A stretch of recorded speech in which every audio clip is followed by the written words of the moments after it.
test, test. Can you hear me? A, B, C, 1, 2, 3. Test, test, test.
All right, I think we can get started then. Can I get a thumbs up in the chat if everyone can hear me?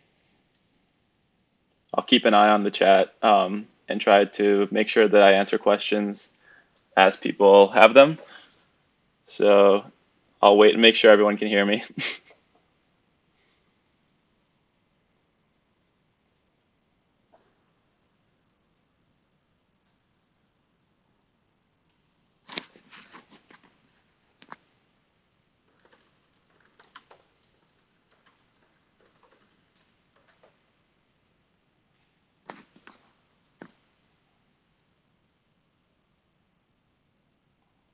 Awesome. Okay, we got a thumbs up. Perfect. So I will get started then. So today we're going to be talking about Flutter. We're going to learn a little bit about what Flutter is, a little bit about how it works, and then dive into a bunch of like kind of mini applications of Flutter to kind of get people familiar with how Flutter works, how to build and compose applications in Flutter. And a little bit about me before we get started. My name is Felix. I am a senior software engineer currently working at a company called Very Good Ventures. Before Very Good Ventures, I worked at BMW. And the way I got into Flutter was actually I was at BMW for around 4 years. And for the last 2 years, BMW was basically considering Flutter and other cross-platform frameworks to basically rewrite their native iOS and Android applications. And so we decided to use Flutter and never look back pretty much. And I've been doing Flutter nonstop full time for the last 3 years. Recently, I joined Very Good Ventures, and they're famous for building like the Hamilton app, which was one of the first production Flutter applications outside of Google, and we do all kinds of Flutter work. So if you're interested to learn more about Very Good Ventures or Flutter at work or anything like that, just feel free to reach out and ask away. And yeah, that's kind of a high level about me. I love Flutter. I love Dart. I try to contribute a lot to the open source community as well. So if you're curious about any open source projects or want to get involved in open source projects or help out in any way, also just feel free to let me know. And so we'll do a quick outline of what we're going to do today. So we're going to start out talking about Flutter, like what is Flutter at a high level? What does Flutter give us? Kind of like why would you even bother using Flutter? We're going to talk a little bit about Dart, which is the language that you use when making Flutter applications. And then we're going to jump into some live coding. So without further ado, some logistics. You probably are all familiar with this. The session will be recorded so you can watch it later at your own on your own time. Also, let me know if you have any questions along the way. I'll try to check the chat every once in a while and try to answer questions as we go. And Dartpad is going to be the tool that we use to actually do the live coding. So you can actually go to dartpad.dev. I'll send the link, or I'll have the link on the slides at the end, and you can follow along. So that's pretty much it. So let's start with high level, what is Flutter? For those of you who haven't heard of Flutter, it's basically Google's cross-platform UI toolkit. So it's pretty much a UI framework that allows you to write Flutter applications or write mobile applications regardless of what operating system or platform they're running on. So it started off as a cross-platform mobile framework, so you can do iOS and Android with a single code base. And since then, it's evolved to web and desktop as well. Now, web and desktop are not production officially. Web is in beta and desktop is still in alpha. But in my experience, like it's progressed relatively far and relatively quickly. So I'm already feeling pretty comfortable, especially on Mac OS for desktop, doing development basically across all of those platforms. And kind of the goal that Flutter tries to set out and solve and have is like make the developer experience as amazing as possible, make it really easy to build beautiful custom applications, and also try to like basically encourage creativity so that with a fast feedback loop that you'll have, I'll show you in a second some of the features that Flutter gives you, but it basically allows you to develop so much faster and iterate so much faster that it kind of enables you to experiment more and enables you to tweak things more and play around with how your app looks and feels a bit more, and unlocks that creative aspect of things in my experience. So kind of the three pillars of Flutter are you get this really good developer experience. It's really fast. It has something called hot reload and hot restart, which I'll talk about, but it basically allows you to modify your code and within milliseconds see those changes without having to recompile everything. And yeah, it's basically like once you try it, you really can't go back. It allows you to build expressive and flexible UI. So it comes out of the box with a bunch of like pre-made UI components for material design and Cupertino. But there's nothing stopping you from customizing that as much as you'd like and coming up with your own design language and your own branding and everything like that. You are in control of every pixel on the screen at the end of the day. And the last pillar is this native performance. So since Flutter is rendering everything like in an abstracted layer on top of the platform, basically we're able to achieve native performance with Flutter. So you can expect 60 frames per second on iOS and Android, as well as web and desktop. Web is still working out some of the kinks, and there are some performance issues still, but overall, the goal is to have native performance on all platforms. And so we'll dive into each of those a little bit so you can get a sense of what I mean exactly when I say these things. So for fast development, you can see in the clip on the right, we're able to change the value of the text in the editor and then immediately see that the value of the text is actually reflected immediately on the simulator. So I'll play that back one more time. You can see like we have this button tapped 4 times, and in the code you can physically go in, say, oh, instead of tapped, I want it to say clicked. Maybe your designer wants to like see what this would look like with different wording or different colors, and it'll immediately update. So you can, that's what I meant by it shortens that feedback loop. It allows you to experiment. You don't really have to be like, I don't really want to try changing this color because I'm gonna have to wait like 5 minutes or whatever to see the result. It's instantaneous, so you don't have to worry about that, and it enables creativity and experimentation. This is also important to note that it works with state. So if you have a complicated application and you do a hot restart, it will remember, like for example, that the user is already logged in and on screen, whatever, on some detail screen. So you don't have to like start the whole flow over and navigate back to where you were. Hot reload basically remembers exactly where you were. Also, there's hot restart, so you can completely restart the application from scratch again within a matter of milliseconds, but that's for cases where you want to completely wipe out the state and start clean every single time. And this works on simulators, emulators, as well as physical devices. So I highly encourage you to watch some of the talks on Flutter at like Google I/O, and there's a conference called Flutter Interact, where they showcase basically what they call the Flutter octopus. So you could see like 8 different devices, desktops, mobile apps, tablets, everything, all connected to the same machine, all running the same Flutter code. And you can change values of colors, text, everything, kind of like you see in the video on the right. And all of those devices would basically hot restart in milliseconds. So you can develop on 8 different devices at the same time. Is crazy. Don't recommend doing that, probably because you'll basically like destroy your computer probably unless you have a really powerful computer. But all of this works on multiple devices, and yeah, it's a real breeze to develop with hot restart and hot reload. In terms of expressive and flexible, so as I mentioned, you get this like pre-made UI framework that has material components as well as Cupertino components so that you can theme your application according to the latest specifications in material and Cupertino if you want that native look for Android and iOS respectively. But as you can see in this app to my right, it's called Reflectly. It was actually one of the early apps that won an award for the best UI and animation, and it's like really well known for being a Flutter app that shows you exactly like what it's capable of or what Flutter is capable of. So you can have these really rich animations, these fluid transitions, and this custom design language that doesn't really look like Material or Cupertino because you're in control of every single pixel. At the very end of the day, Flutter is giving you like the tools to basically paint on this canvas, and you can choose what you want to actually paint on the canvas. You can use the pre-made like stamps that they give you to stamp like material buttons or Cupertino buttons or whatever, but you can also make your own stamps or widgets and paint them on the canvas. And so sky's the limit pretty much. Again, creativity is really encouraged. And then lastly, this native performance aspect.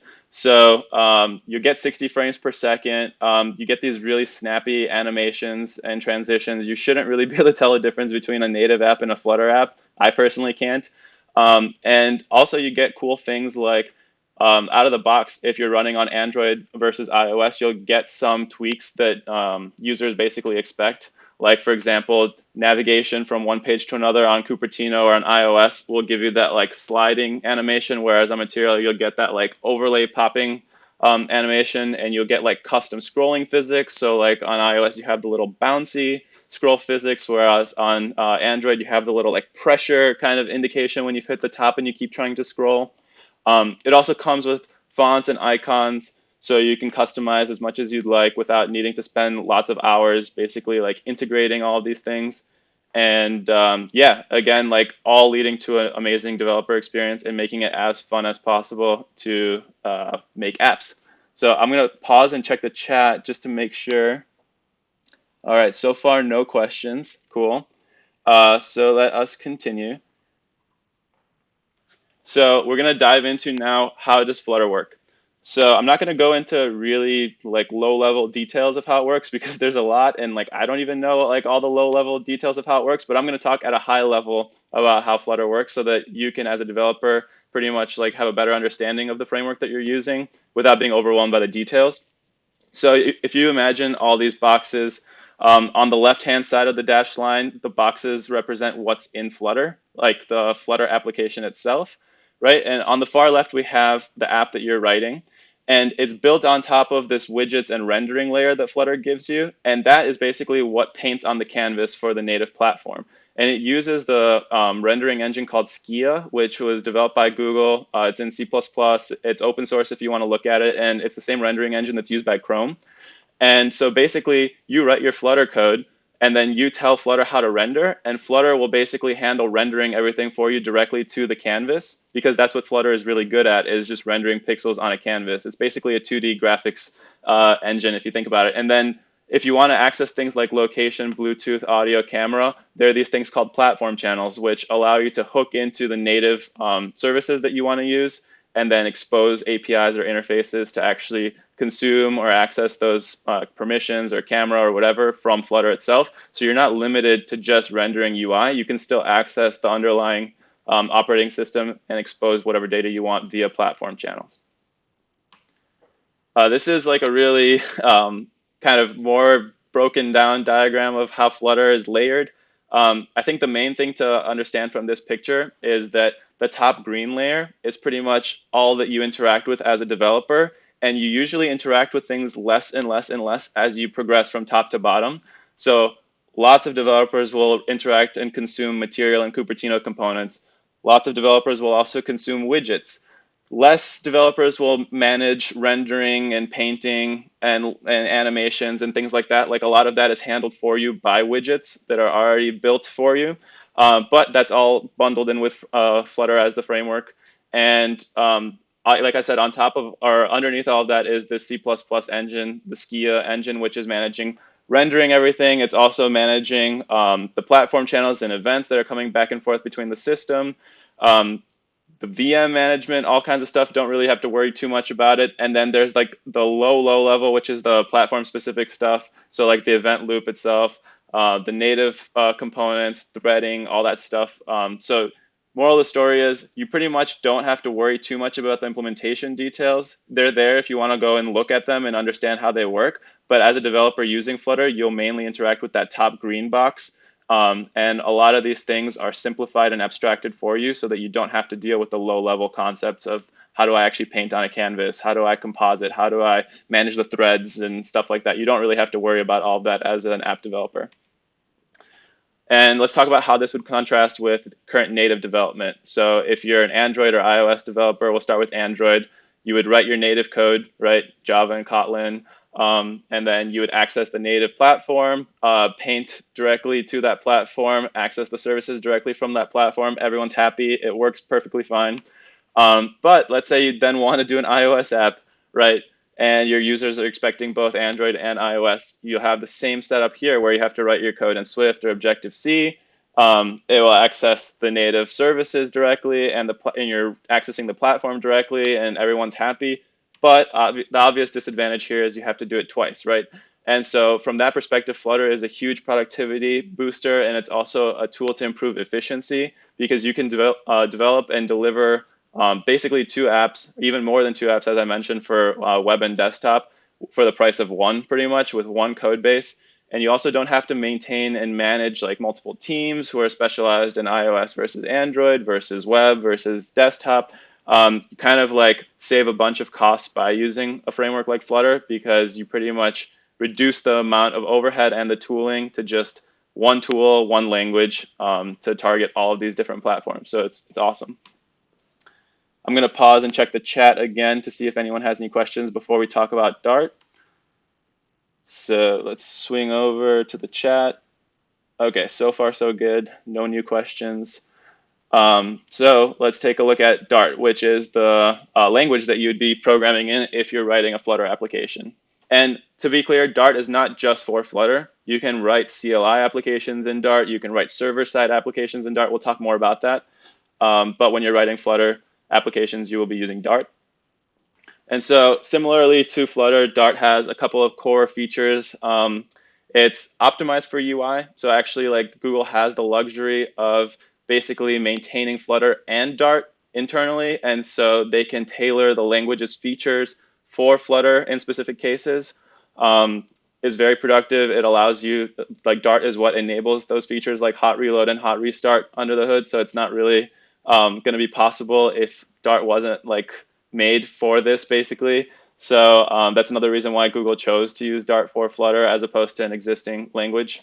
And then fast on all platforms. So you can compile your Dart code down to ARM or machine code, and like basically it also compiles to JavaScript, which was one of the original purposes of Dart, was to try to replace JavaScript. So they have a really good compiler for going from Dart to JS. And so it's basically cross-platform in mind, speed and productivity in mind, and it's optimized for UI for a framework like Flutter. And so let's take a look at each of those one by one.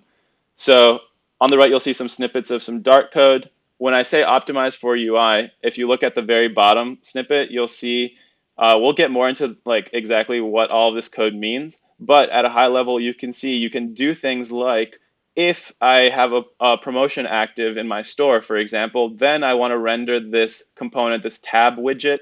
And if it's not active, if there is no promotion, then I don't want to render the tab. So you can put logic directly in your UI. And I'll talk more about this as we go through the live coding. But kind of the power behind using Flutter and Dart is it's not like two different languages, one for the UI or the style sheets like XML or HTML, and then like JavaScript for the functionality. You're writing Dart for the logic as well as for the UI, and it allows you to do cool things like this where you embed logic directly in the UI, sort of like JSX or TSX, and like basically like a lot of things that are normally like kind of cumbersome or tedious to do are really, really straightforward, and you can do elegantly using these new features in Dart. So there's like the collection if, which I just showed you. If you're familiar with the spread operator, you can use that on iterables or lists in Dart so that you can basically go through all of the elements easily. Outside of the optimized for UI, there's a mature support for async and await. So if you're writing asynchronous code, it's really straightforward and easy to read, as well as to write, as well as to test. So this snippet on the top, let's say you're writing a function to get weather. It would return this future object, and that's kind of similar to promises if you're familiar with JavaScript. It basically means like, I'll give you back this weather object sometime in the future, sometime later on. I can't get it to you immediately. And you can use the await keyword to await for the HTTP request to actually fetch this weather. You learned about REST APIs in the past. So for example, this could be a REST API to retrieve weather. And yeah, using async and await makes it a lot easier to actually read this code. You don't have lots of levels of indentation and nesting. And yeah, it's built right into the language. And also, I think the last thing is kind of understated, but at least in my opinion, it's very easy to learn Dart. It's not like a complex language full of like like tricks and like hidden secrets and things like that. In my opinion, it's very simple, and like there's not a lot to learn. Like there's really good documentation. If you go to Dartlang or dart.dev, they have really good explanations of like why things are styled the way they are. And like overall, it's just kind of, it feels natural in my opinion when you start looking at Dart. Like there's not a lot that you have to learn, so it didn't feel like learning a new language to me, at least. And that barrier of entry was a lot lower. It was very like simple for me to get started, and the community was also very welcoming, which helped. The next aspect of Dart is it's a very productive language, in my opinion. So you have a flexible type system. There's tools that allow you to basically develop quickly and safely. There's a built-in like static code analysis or analyzer in your different IDEs like VS Code or Android Studio or other IntelliJ editors, which will basically, like you can see on the right, say like, oh, you can't assign the string freezing to temperature because temperature has to be an integer. And so like warning you and having these like compile time warnings and errors so that you're not basically shipping code to your users that actually already has lots of bugs and is going to break. Trying to catch all of those as soon as possible is what the tooling for Dart tries to do. It also has really good tooling for linting and ensuring consistency in your code base. So things like naming can be enforced, things like whether or not you use constants versus variables versus whatever, all of that can be enforced so that whether you're just developing by yourself and you want like kind of a helper there to like make sure that you're doing things the right way, or whether you're on a team of like hundreds of developers and you all want to make sure that you're aligning on the exact same conventions, it's there for you. It kind of feels like you have kind of like a buddy like watching over your shoulder while you code and telling you like, oh, hey, you forgot to capitalize that, or hey, like that's the wrong type. So it's a lot easier and you feel more confident in my experience developing with the awesome tooling that they have. And there's also profiling, logging, debugging, all built into the different IDEs. So you can do things like set breakpoints directly in your IDE. You can visualize what your application looks like, see like what the different layers are and boundaries and things like that. And so all of that is built in and supported on the IDE or editor of your choice. You don't have to pick one. Like you don't have to use Xcode or Android Studio. You can use whatever you'd like, which is awesome. And lastly, Dart is, like I said, made to run on multi-platform and fast. So it compiles to native machine code. It has ahead of time compilation so that you get that instant startup. You don't have to wait for like a various amount of time in order for your application to actually start running because everything is ahead of time compiled. It can also be just in time compiled so that you get things like the hot reload and hot restart functionality. As I mentioned, it's one language that you can use to write mobile application code, server-side code. You can build command line applications for it, all that. And as I mentioned, also, it was originally intended to replace JavaScript, so they had a really good compiler to go from Dart to JavaScript. So it makes compiling Dart to JavaScript and web applications that much easier and well integrated as a whole. So the rest of this call, I'm going to be basically talking or showing basically like what's possible with Flutter and Dart using a tool called Dartpad. So I highly encourage you to follow along if you can. All you need to do is go to dartpad.dev, and you should kind of see the same screenshot that I have here. And basically what it is it's like a REPL. It's like an online web editor that allows you to write your code on the left side and see the output of your code on the right side. So it's really awesome for prototyping or experimenting, and there's no installation or setup required. You just get started and can play around with whatever you like. The main limitation of it is that you can't add third-party libraries as of now, so you're limited to just using what comes with the Dart and Flutter SDKs. But for our purposes, that's going to be plenty. And yeah, so now you're probably thinking, okay, let's jump in, let's see some of this code, and yeah, let's get to live coding. So I'm gonna stop and check one more time and make sure no one has any questions in the chat. Cool, we're looking good. So I'm going to switch over to Dartpad, and I'll give everyone a second to basically pull up Dartpad if you want to follow along, and we can do some coding together. If not, that's totally fine. You can go back to this and rewatch it at your own pace. I'll also have links to the different Dart pads that we go through so you can check out the final code at the very end if you're just curious to see what the solutions look like. But yeah, I'll give everyone a few seconds. Also, if you have any questions, don't hesitate to post them in the chat. I'll try to keep an eye on that the whole time.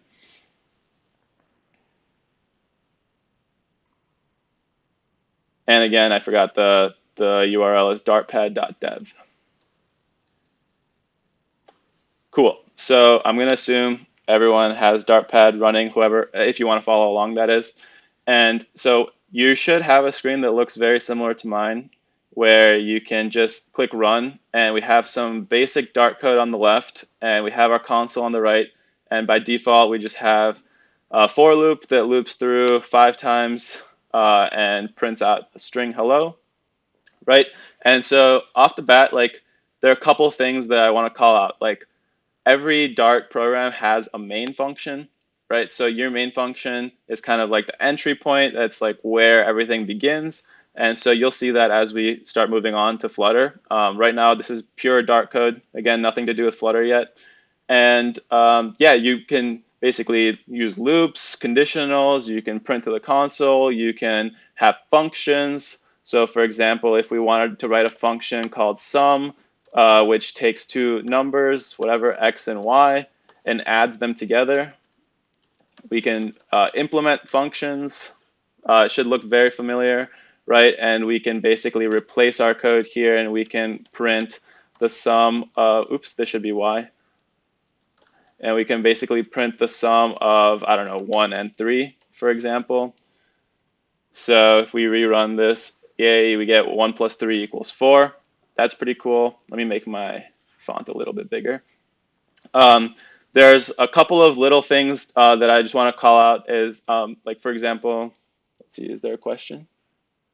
Yeah, perfect. Yeah, so follow along with the examples and ask any questions. One thing I want to call out with syntax is, like, this is a block function right now. You can see, like, we have these curly brackets and we're returning, we have the body of our function within the curly brackets. But you might sometimes see that if it's short enough that you can fit all this in one line, you can actually rewrite this using what's called fat arrow syntax in Dart.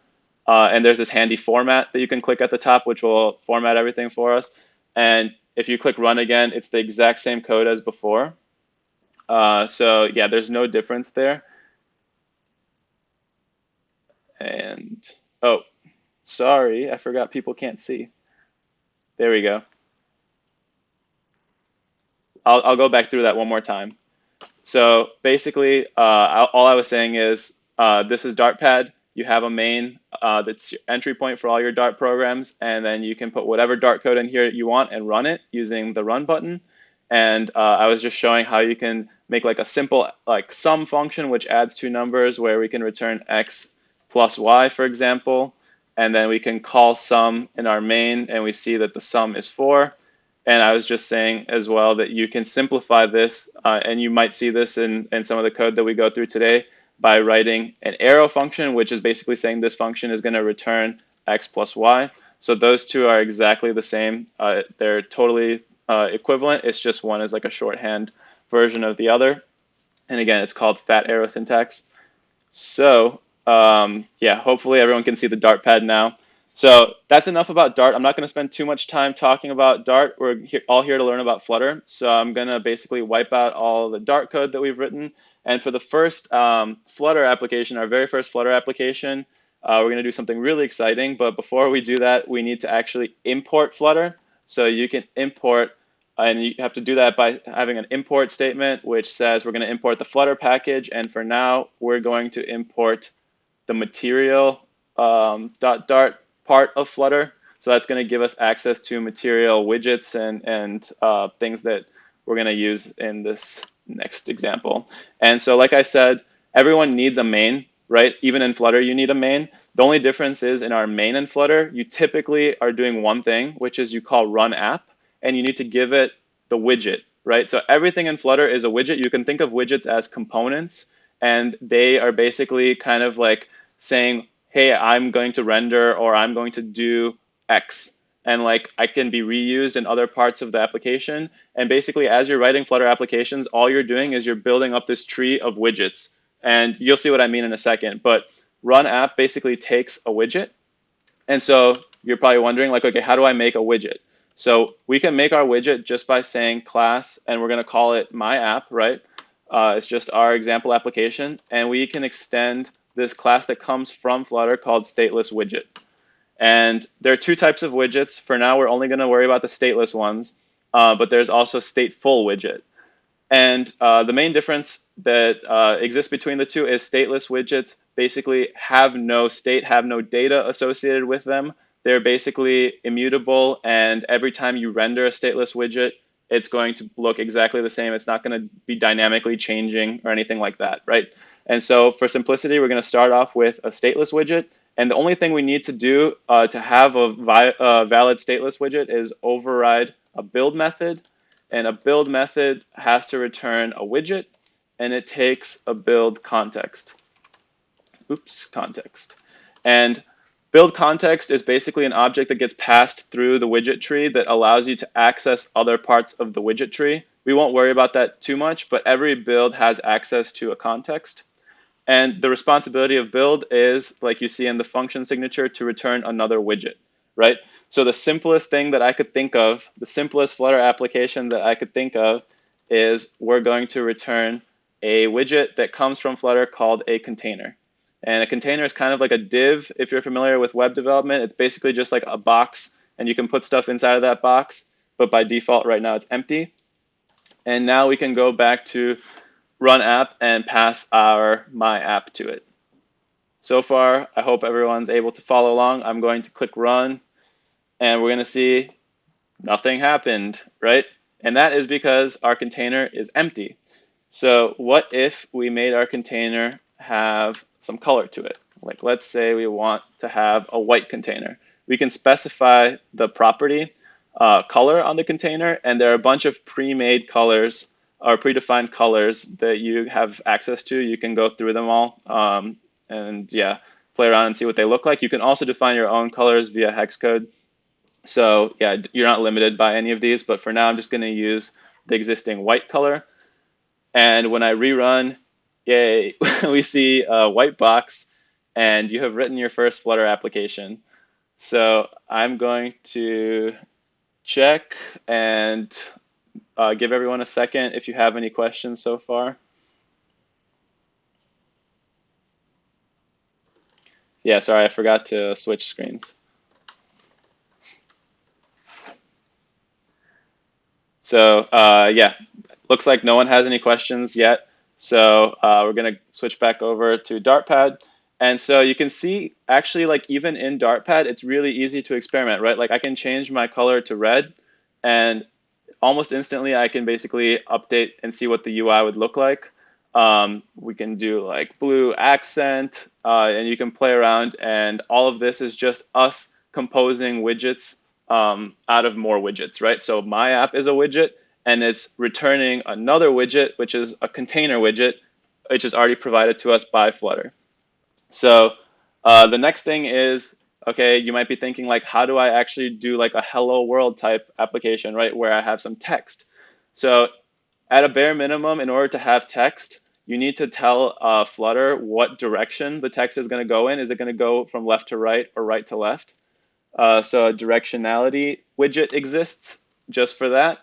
And the directionality widget basically takes a text direction. And for now, we're just going to say left to right. And a directionality widget, lots of widgets, not just directionality, even container, can take child widgets. So you can put widgets inside of other widgets. So in this case, we're saying inside of our directionality widget, we're going to put another widget called a text widget, and we're going to say hello world, right? And now I can rerun this code, and yay, you see hello world in the top right corner. Pretty basic, pretty simple. The only thing we needed aside from the text widget was the directionality widget. I'll show you later on how most apps you won't need to manually set the directionality, but just for simplicity and just so you understand that that widget exists, I just wanted to include this. And another cool thing is like, now, for example, how do I center this? How do I do things like aligning and manipulating where on the canvas these widgets get rendered? And so you don't have to deal, if you're familiar with CSS, like centering a div, probably the most complicated thing, arguably. In Flutter, it's very, very simple. There's already a widget called a center, and it takes a child. So we can basically put our entire directionality widget inside of a center widget. And if I rerun, we should see our text centered in the middle of the screen. And so this is a good example of we're composing our widgets out of lots and lots of other widgets, right? So now my app is basically a tree, right? And its child is a center widget, its child is a directionality widget, and its child is a text widget. And within like directionality and text widgets, there are more widgets. And so you're basically building up your application just by combining lots and lots of widgets together in a way that you as a developer decide based on how you want your app to look. So that's pretty cool, right? We can render a text widget. Let me switch over to the chat and see if anyone has any questions. Someone's asking, I don't know if I'm skipping some parts, but on Dartpad, we We also render widgets inside of a phone mockup. Just have the feeling of building an app.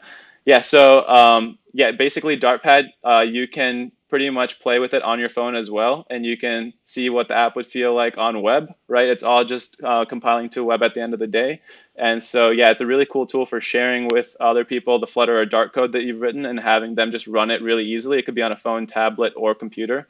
So yeah, Dartpad is really awesome for that. Um, Now the next thing that we can look at is like, how do you actually style this text, right? Like right now it's pretty plain, it's just some white text. How can we actually like customize it a little bit and make it look cool? So basically every text widget has some properties. One of those is style. And for the style, it takes a component called a text style.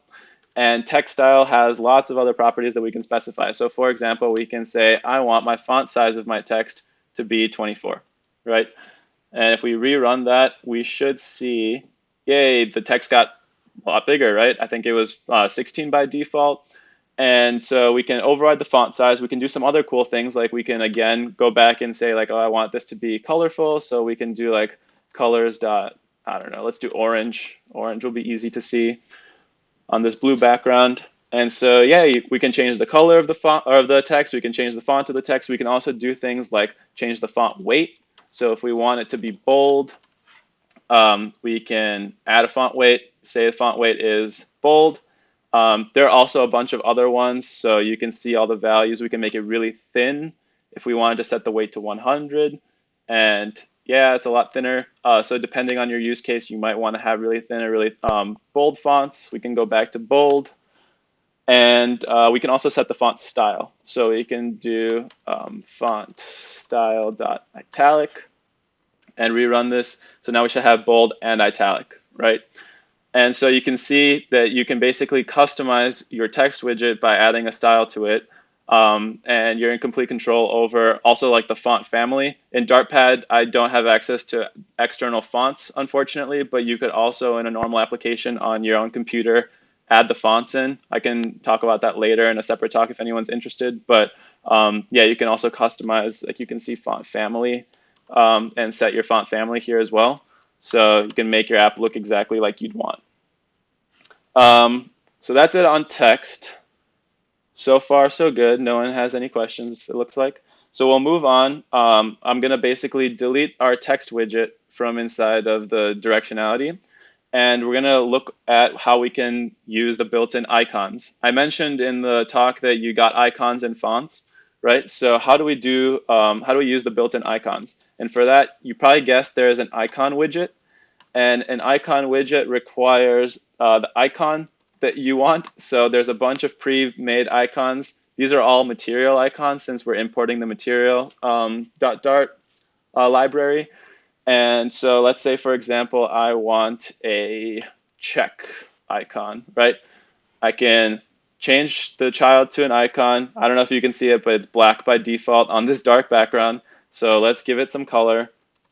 We can do colors.green accent, right? A green check mark. And there it is. So again, more widgets, right? Everything is just a widget. Hopefully, if you don't remember anything else from this talk, just remember that everything in Flutter is pretty much a widget. And so if you're wondering how to do something, usually there's just a widget for it. And I'll put some links at the end to the widget catalog in Flutter. It basically gives you a bunch of like really useful fundamental widgets that you'll use pretty much in every single application. And I'm trying to go through as many of them as I can right now. So there we go. We have an icon, right? We can swap out the icon for something else. I don't know, like let's do, I don't know, brightness. There's so many icons. You can look at material icons for all of the different icons. I guess that was a bad example because that's just a solid circle, but it's okay. You get the idea. Like, okay, here, add a photo. Let's pick that icon. And so, yeah, there it is. And like, we can make this one, I don't know, yellow, right? So that's cool, right? And it's awesome because we can also extract some of these. Like you might be thinking, oh, this is kind of getting messy. Like we have lots of indentation here potentially. And like, how can we start reusing some of our code. And so the answer to that is we could make another widget, right? So we could literally copy this code that we have here, and we can make another class called my icon, right? Or let's just call it, I don't know, add photo icon to be descriptive. It extends another, or it extends stateless widget again, just like last time, overrides build, and takes the build context, all that stuff. If you're doing this in VS Code or Android Studio, by the way, a lot of this gets generated for you automatically. There's really cool snippets. But just for using Dartpad, you'll have to type out some of this stuff. And so I'm just going to basically paste the exact same code that I copied before, right? So I have now a new widget, which is just returning this add a photo, right? And now I can basically swap in my add photo icon that I just pulled out, and everything should look exactly the same. And so now I can reuse my add photo icon widget anywhere else in my application or between multiple applications and things like that. I can also pass in properties. So I can say, like, I want to be able to customize the color, right? So if I want to customize the color, I'm going to define a variable or a final. Final just means that it can't change ever. So once it's set forever. And I'm going to basically create a constructor. Every single widget, it's good to, actually, let me talk about constructors quickly. So we can either have a regular constructor like this where we say this.color. And what that's saying is whatever color is passed in, assign that to the value of the color property on the class. And so now here I can say colors, I have to pass in a color, right? Because we made this a required property of the constructor. So now I'm passing in colors.white, right? And we can use the value of color that exists on this class now instead of hard coding that yellow color. Right, and so now you can see I can adjust the color from outside, right, just by passing in the color from whoever is actually creating that add photo icon. And another cool thing is Dart also supports named parameters. So I can wrap the entire constructor right now because there's just one property inside. The contents of it can just be wrapped in these curly brackets. And what that means is now it's saying that this color is not required, it's optional, and it's also named. So now I can't just pass the color in like this, I have to actually give it the name, right? And so that's actually how a lot of the other widgets are written. Like you can see directionality has a named parameter for text direction, and it has a named parameter for child. So similarly, our add photo icon requires or has a named parameter for color. We can make it required. Right now, if I remove it, no one's going to complain, right? It's optional. But we can make it required by using this required annotation. And now that's going to go and tap into those static analysis tools that I mentioned in the presentation. And you're going to get your friend, the Dart static analyzer, static code analyzer, telling you like, hey, color is required. You forgot to add color. So now I will not forget to add color, and I can add whatever color I want, rerun, and we should have a green, whatever, icon, right? So this is just to illustrate how you can split out widgets into multiple widgets. You don't have to have like one giant widget that has everything in there. You can break it out into really small, focused components that each do only one thing, right? And then you can also customize them by exposing whatever properties you want the developers who are using those to be able to pass in so that you can make them reusable and customizable, right? You can also, let's say that we didn't want this to be required, we can also pass a default value. So we can say if color is not passed in, then let's always just use colors.red, right? And so if I rerun this code now, it's still going to be green because we're passing green in. But if I forget to pass in green, or if I don't want to pass in green because in 99% of our application, we want the photo to be red, then we can just make it default to red, right? So there's some pretty useful things that you can do to customize your widget's behavior depending on how you want your application to work. I saw a constructor with optional parameter. Can we also set up the parameter? Yeah, exactly. So Yeah, so if we don't pass anything, we can default as I just showed. Sorry, the the stream is a little behind, or it's lagging, so I'm going probably a little faster than what everyone is seeing. So yeah, that's an example of how you can do defaults. Um, and yeah, so we'll pause it there for icons. Now let's talk about how you can actually make your widgets interactive, right? So I'm going to remove our add photo icon, and I'm going to basically remove this guy here, and we're going to talk about how can we actually make the widget handle gestures. And for that, there's another widget called a gesture detector. And a gesture detector takes a child, right? So we can put whatever we want inside of our gesture detector. Let's put another icon just for simplicity, right? And we can say this is going to be, again, like the green or the checkbox, whatever it was called. Come back. Checkbox, right? We'll give it a color again, colors.green. We should be able to run this with no problems, right? The gesture detector is just hanging out. It's like, don't mind me. There we go. And now I can basically add a property to this gesture detector called onTap. And onTap takes a function. And what's going to happen is anytime the gesture detector receives a tap gesture, it's going to call the onTap function. So here we can print, I don't know, the string tapped, right? So anytime we tap, we're going to execute this onTap function, which is going to call this print and print.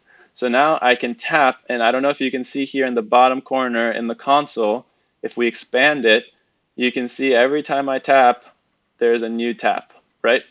And so you can use a gesture detector to basically handle different gestures and react differently to them. There's like on double tap, long press, swipe, pan, like all those gestures you can hook into using a gesture detector.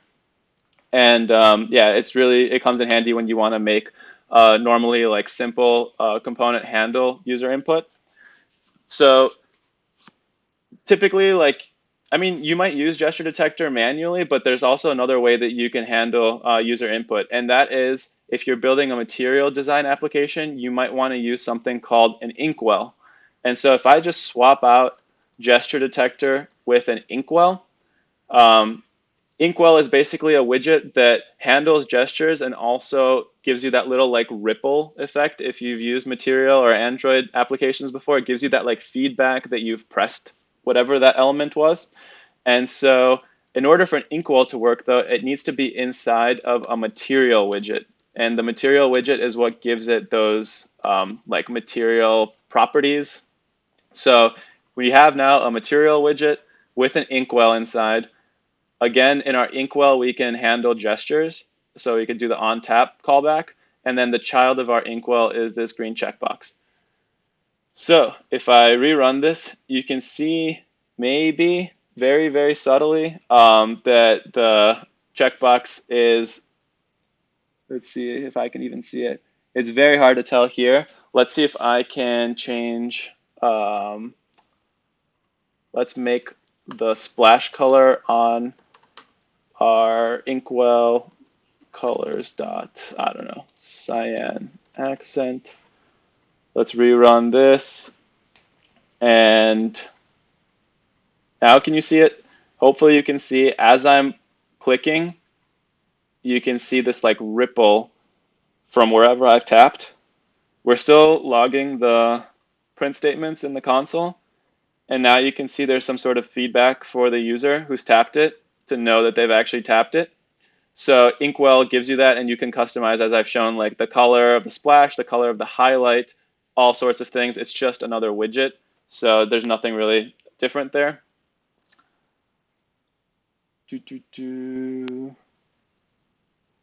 Question about, can you do the same thing in the constructor and not directly in the code? Yes. So if we go back quickly, let's say like I extract this inkwell into its own widget, right? Let's just do the same exercise that we did before. I don't know, my icon, stateless widget. Sorry, I'm kind of far behind on the chat. And we override build. again, build context, and we return this inkwell, right? And this is just my icon here. Format everything so it looks nice. So we have, actually I should have put the material. Let me put the material here as well. Child, inkwell, format. So now we only have the text direction and the my icon widget. And again, let's pass a color in, right? So we can say color, my icon, and then we can say color, we can say this dot color. We can also default in the constructor here. So we can say colors dot, I don't know, blue is a bad color. Let's just do gray because you won't be able to see. Or actually, sorry, there we go. And I believe this has to be const because it's in the constructor. Is colors dot gray? Is it another gray? Doesn't have, let's see. Come on, you can do it. What is it complaining about? Colors can't be assigned. Oh, sorry. Colors cannot be assigned. That should work. Let's just see. Maybe it's just freaking out, and I need to do a restart or a rerun. No. Colors dot yellow. We should be able to do this. Oh, there we go. I guess it can't be constant in this case. Okay, so anyway, the point of this is like you don't have to default down here like we were doing before. You can have defaults in the constructor as well. You can also have non-named default parameters. I'll go back to the constructors again. So if we didn't want this to be named, so if we didn't want to use it like colors.green, right? Like right now we're going to override. But if we wanted to just use it again like this and have a default, we can replace these curly brackets with square brackets, and that just means optional, but not named. And so now this will work the exact same way, right? We're passing a green in, but we can also not pass anything in, and then it will default to yellow. So hopefully I answered the question. You can default in the build, but you can also default in the constructor as well. So those are there are multiple ways to do all these things, and optional parameters in the constructor are inside of these curly brackets. You can also have named and optional side by side. So let's say like if I wanted to have, I don't know, like a string, I don't know, some sort of string, just hypothetically, right? We can also have a named text as well as optional, yeah, I think it's freaking out on me again, but hopefully final string text. What is it complaining about now?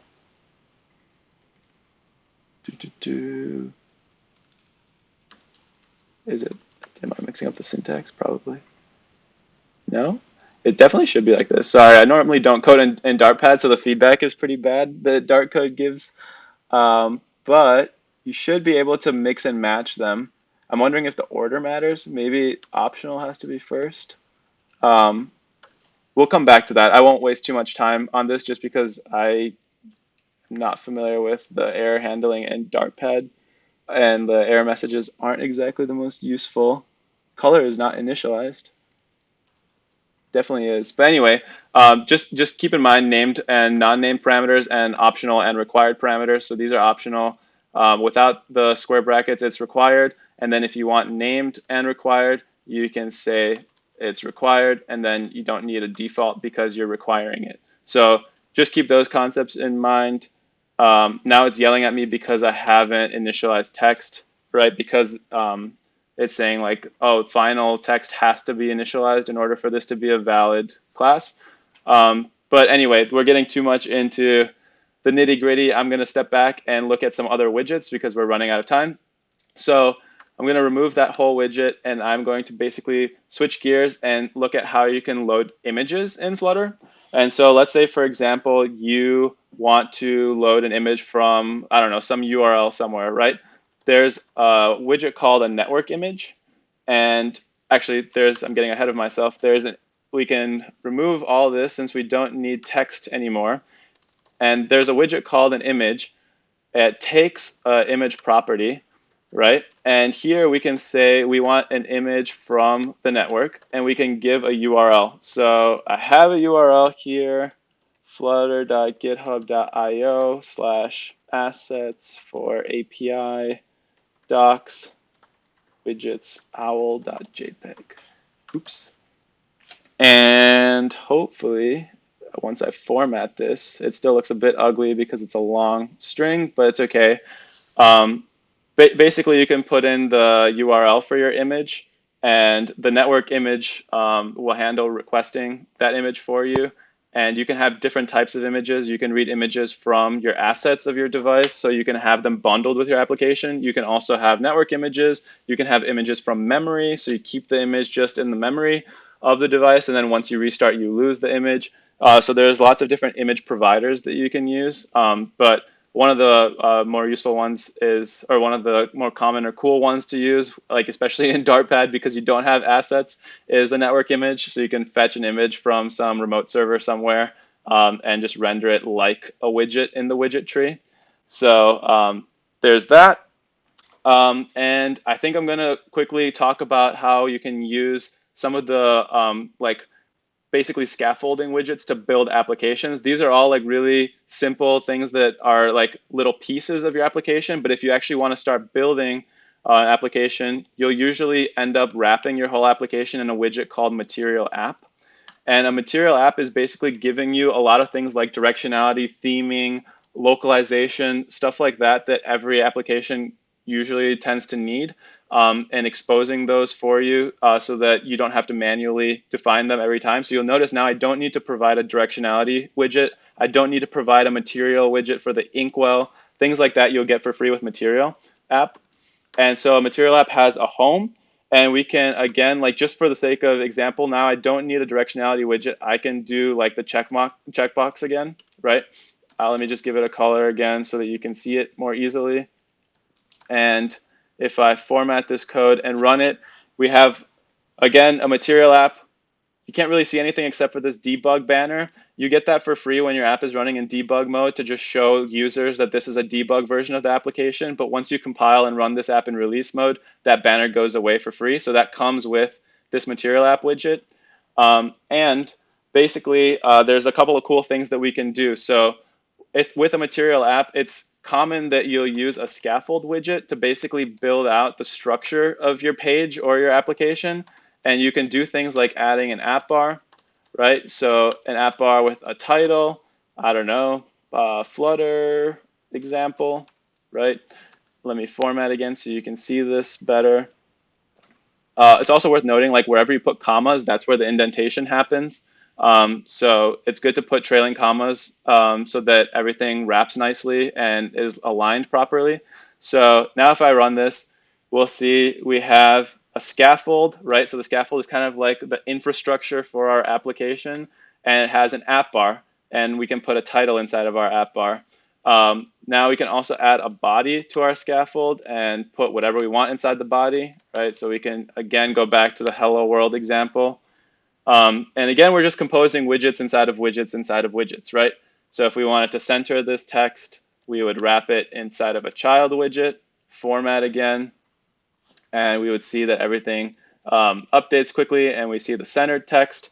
And so Material App is a great tool that gives you lots of things like I mentioned, like theming, localization, the directionality, all that stuff. And so let's take a look quickly at theming. So every Material App takes a theme property that's optional. There's a default theme, as you can see, like this light blue color. But we can say we want it to be theme dark, right? Let's say we all love dark theme here. So we can quickly, just with one line of code, make our app go from light mode to dark mode, right? So if I make this light, or by default it's light, it looks like this. And when I change it to dark, the whole theme, all the colors get updated. We can also change things like, let's say I just want to mess with the primary color. let's say my favorite color is orange.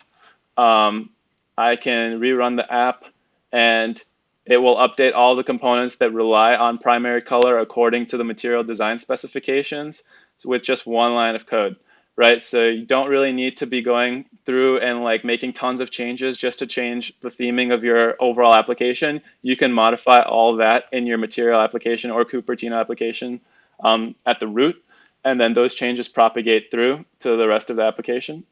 So that's a quick note on theming. And I guess I'm trying to think since we're low on time. One other thing that I guess I'll talk about quickly is stateful widgets. So far, all we've seen are stateless widgets. Let's say we want a stateful widget because we want to basically do something that remembers and modifies some value over time. A super simple case of that is the counter, right? So if you download the Flutter SDK and create a Flutter application on your own computer, and you run the command flutter create, it will generate a pre-made Flutter application for you with a bunch of like comments and documentation that explain pretty much all the stuff that I've talked about right now. And they give you this counter. And so I'm going to show you how to basically go from a stateless widget to a stateful widget, and then how we can do stuff in the stateful widget. So to change stateless to stateful is really simple. We rename stateless to stateful widget. And then every stateful widget needs a state class. So we're going to create a class called myAppState, and it extends a class state. This comes from Flutter. And we need to say what type of state it's going to be. It's going to be the state for my app, right? And then now to tie these two together, there's an override that has to return a state called createState. And I'm using that shorthand arrow syntax and creating the my app state. So now this is saying my app is a stateful widget, and for the state of my app, look at my app state, this class. And typically in Dart, you'll prefix things with an underscore like this state, and that makes them private so that if you have multiple files, no one can access my app state outside of this file because it's usually just belongs to the my app class. So typically you don't want other people to be messing with your my app state. So again, underscore makes it private. And now the cool thing about stateful widgets is we can say, I want to define a value count, right? I'll make it private, and we're going to make it 0. So you notice this is not final. This is a variable. So this means that it's mutable. It can change over time. And how can we change it? First, let's start off by just saying count is, and we can use the $sign to interpolate or to mix in the value of the variable into our string.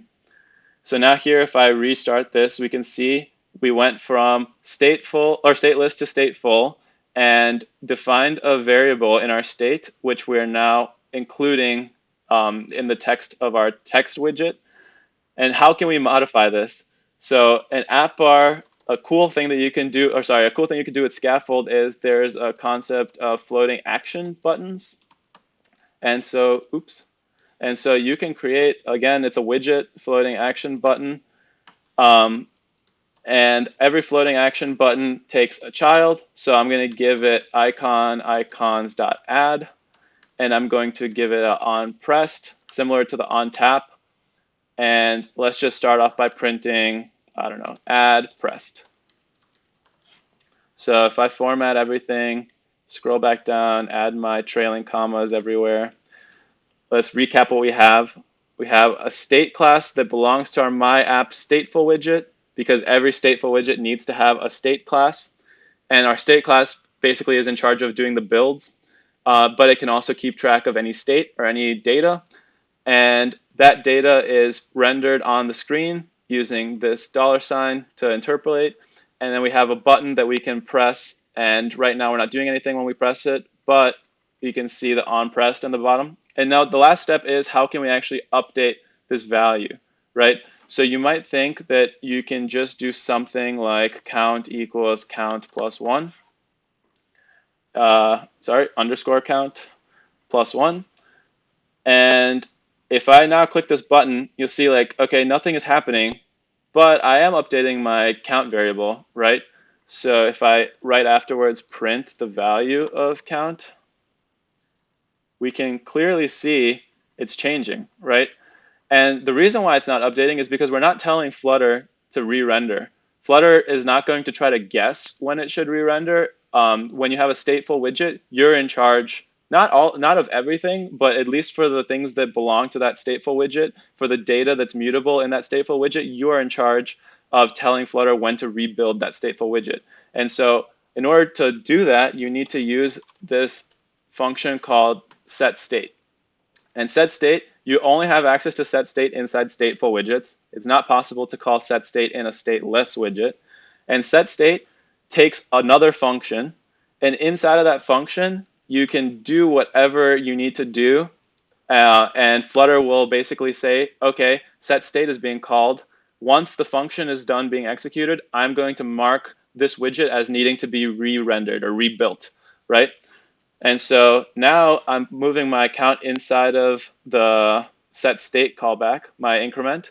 And when I rerun this, we should see that the UI actually does update. And that's because it's within the setState callback.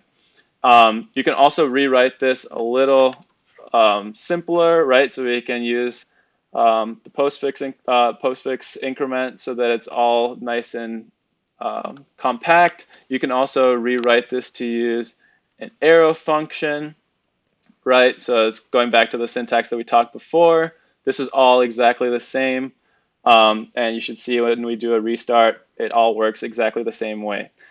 And so hopefully you've gotten a taste of like how easy it is to build apps with Flutter, how quickly you can build them, how quickly you can change values, right? I can go to my design and be like, oh, which do you prefer? Green or orange theme? Do you prefer light or dark, right? Let's do dark. And then your designers can be like, oh, I definitely prefer dark mode instead of light mode, right? Like it's really easy to iterate. And then if you want to do things that involve dynamically changing the data within your application, you can use stateful widgets to maintain that data and update it and signify to Flutter, we need a rebuild or we need to re-render all this stuff because we've changed the value, right? So that's all I have for Flutter, intro to Flutter. Hopefully that was a good taste of what is possible with Flutter. There's obviously way more widgets and way more stuff that I could talk about, but we're running out of time. So I'm going to switch back to the slides, and let me make sure everyone can see the slides. There we go.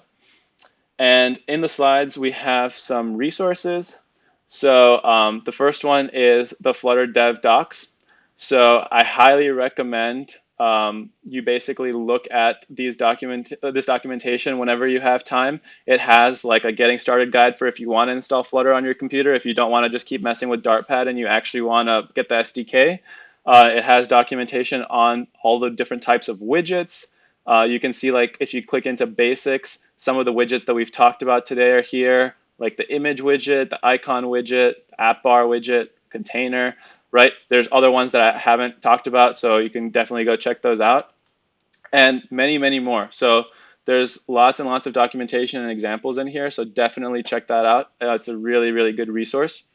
There's also, if you're interested to see like what apps are built with Flutter, there's this nice showcase on Flutter Dev. So you can see popular like big companies using Flutter and what apps they've built using Flutter, what they look like. You can even try them out, some of them. Yeah, there's some testimonials, that type of thing.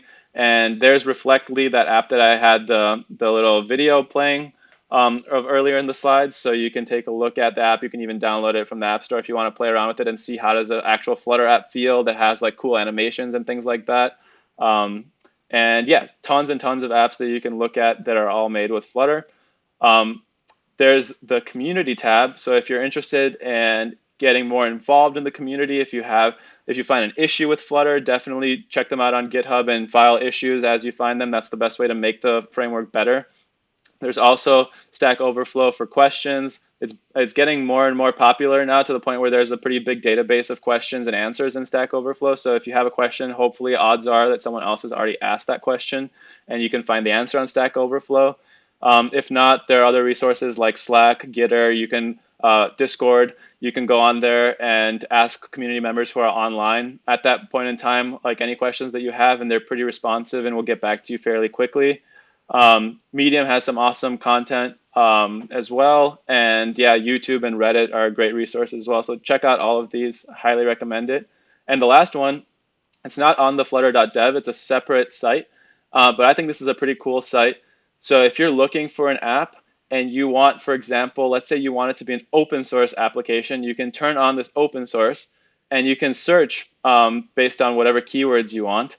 And it will show you all of these apps that are submitted here that are made with Flutter. And it's cool that you can filter by open source, in my opinion, because then you can just click on the GitHub and see all of the source code, right? So if you're curious, like, okay, what goes into building this Invoice Ninja app? How does it actually work? How is it actually made? Like, you can start clicking through and looking at all the code, and this is exactly like, what does their main look like? Obviously, it's way more complicated than the main that we had in Dartpad, but like, you can take a look at all of these examples and see what does a real production, like complicated Flutter application look like. And there are tons and tons of resources here as well. So you don't have to feel like you don't have anywhere to go to look for examples, hopefully. Hopefully there's a good amount of examples and documentation. And yeah, so with that, I guess I'll check back on the chat and see if anyone has any questions. And thank you so much for having me. I really appreciate everyone tuning in and hearing a bit about Flutter. And hopefully I convinced you to give Flutter a try. Let's see. Why didn't the add button change its color to orange? That's a good question. So the floating action button, basically certain components in Flutter, that, especially when they come with material design, they basically react to different parts or different aspects of the theme. So for example, here you're wondering, like if I make this orange, right, and I run this, why is this floating action button not changing to orange? And that's probably because this floating action button doesn't care about what the primary color is. It probably cares about what the accent color is. So if we make the accent color, I don't know, yellow, hopefully, there we go, we can get our floating action button to change colors. And it's not just primary color, accent color, brightness. Theme data has tons and tons of properties. So you can check out the documentation on how customizable the theme is and what changing these properties actually does. But you can also look at like the source code for the floating action button. It's all, Flutter itself is open source. So you can look at exactly what does a floating action button use. So for example, if I go to Flutter, right, we go to the GitHub repo, and I find class floating action button. Let me make this a little bigger. Let's see if I can find it. Floating action button, maybe. No, it'll be easier in an IDE because you can just command click. In Dartpad, unfortunately, it's not as easy, but in VS Code or Android Studio, if you're writing this, you can command or control click on floating action button and it'll take you straight to the source code. And then you can see like, where does it figure out what color to use? I won't waste time like digging through the Flutter source code, but pretty much all of that information is readily available. So you can look at everything since it's open source. So that's why the color didn't change immediately. Let me see what other questions we had. Oh, sorry. Whoops. I am not used to this. Yeah, just to recap for people who didn't see it and want to see it still, all I did was I added an accent color. So if I remove this accent color and I rerun, the button is this like whatever green color. And if I add the accent color back to my theme data and I rerun, now I'm changing the floating action button color. And basically you just have to keep in mind that not everything is just based on primary color. There's also secondary color, there's also accent color, there's also brightness and canvas color and background color and all kinds of other properties. So definitely check out the documentation for theme data. And also I highly encourage you to, if you do install the Flutter SDK, once you're using like VS Code or Android Studio, you can start command or control clicking on the floating action button, for example, and it'll take you straight to the source code for it. And you can see what colors it's reading from in the theme. And that'll give you a better sense of like, how do you customize this or how do you tweak it? Good question. Um, does Flutter build everything on every set state, or does it update individual components? So so Flutter will rebuild that widget on a set state, but rebuilding does not mean that it is re-rendering everything. So Flutter is really good about only repainting or re-rendering the things that have changed. There are a lot of talks that you can watch by developers on the Flutter team at Google that talk about how Flutter does the diffing to figure out what to repaint. But pretty much a rebuild doesn't mean a repaint. Rebuild just means, okay, I need to check the configuration for that widget and see what actually needs to happen. But usually the builds result in like very, very small fine-tuned repaints of the UI, so you're not repainting everything. And Flutter is designed to do like lots and lots and lots of builds per second. So just because build is getting called doesn't mean everything is being repainted. So that's a good question. Would you recommend VS Code or Android Studio? I personally recommend VS Code just because, in my opinion, it's more lightweight and it's a bit easier in terms of like if you want to program in multiple languages. Like I came from using TypeScript and JavaScript before using Dart. So I like being able to do everything in VS Code and switch between those languages, and I don't really have to like think too much. All of my shortcuts and everything stays the same. But if you're familiar with Android Studio and you like the IDE, then pretty much you can just use Android Studio. The tooling and everything is exactly the same as far as I know between the two. So just pick whichever one you're more comfortable with. Um, Another question, is there anything like Redux for Flutter to abstract state handling? Yes. So that's a good question. Let me pop back here. Let's go. There's a site called pub.dev. Let me make sure everyone can see my screen. Yes. So if you go to pub.dev is kind of like the NPM for Dart, where you can see all the packages, all the third-party add-ons that you can add to your Flutter application and that you can basically use to improve or enhance your code. And for like the question about is there Redux, like yeah, you can search Redux, and yes, there is. There is Redux for Dart, and there's also, and the way you would use this, we haven't really looked at it today, but every Flutter application, when you're actually running things locally outside of Dartpad, has a file called a pubspec.yaml. It's kind of like a package.json file, which defines things like what's your app's name, what version is your app, what's the description of your app, and then what are the dependencies of your app. And so you can just add dependencies to packages that you find on pub.dev. And then later in your code, you can import that dependency and then start using whatever that package gives you.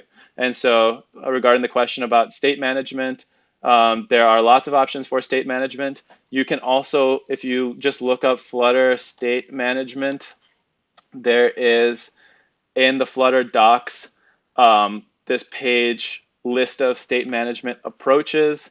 So you can see like one of the approaches is you can manage state using set state. There are some other ones with widgets that I haven't talked about, packages that I haven't talked about that you can check out. Redux is on here. So there are lots of different ways that you can manage state in Flutter. I highly recommend checking it out. At the end of the day, they all use set state in some way.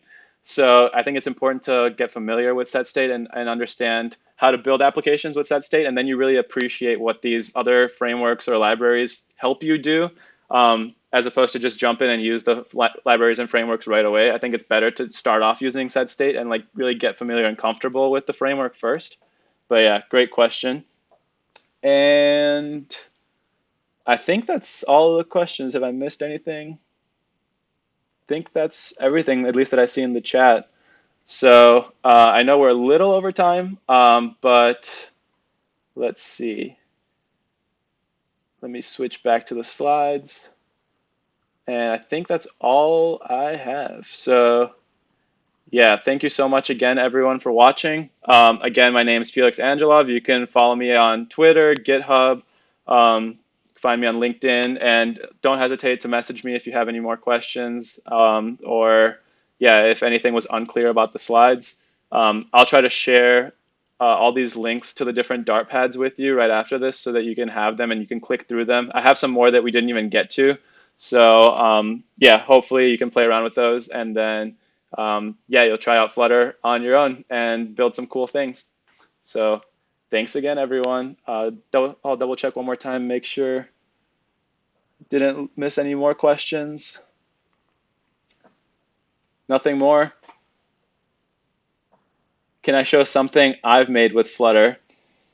Uh, that's a good question. I'm trying to think if there's anything easily that I can share. Um, so yeah, let me show you basically some of my open source stuff you can find if you go to my GitHub. The most popular thing that I've made using Flutter is actually about state management in Flutter. So there's this collection of packages that you can download that help you manage state using this block pattern. So you can read more about that in the approaches down here in block and RX. So that's probably like the most popular thing that I've made using Flutter. You can check it out. And there's like documentation and there's a website for it, blocklibrary.dev, if you want to learn more about it. Um, it actually comes with lots of example applications that I've made just to show off things. So like, I think in the next talk, we'll talk about how to build a weather application. So you can check that out. There are some other applications like a GitHub search application, which integrates with GitHub's REST API. So you can search for developers or projects.